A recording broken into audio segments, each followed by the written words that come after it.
Agar chaqaloqlar tilsiz tarbiyalansa nima bo'ladi? 12 nafar chaqaloq hech kim ular bilan gaplashmaydigan uyda ulg'aytirildi.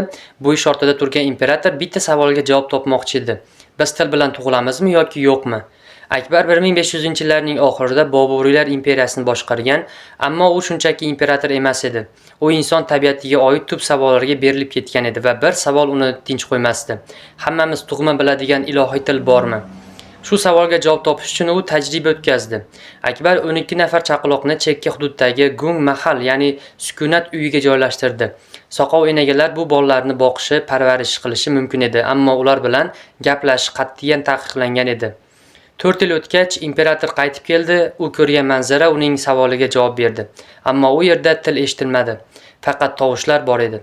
Bolalar bir-biri bilan muloqot qilardi, ammo faqat hayvonlarga o'xshash g'o'ldirashlar, yig'i-sig'i va enagalarni kuzatish orqali o'rgangan oddiy imo-ishoralar orqali.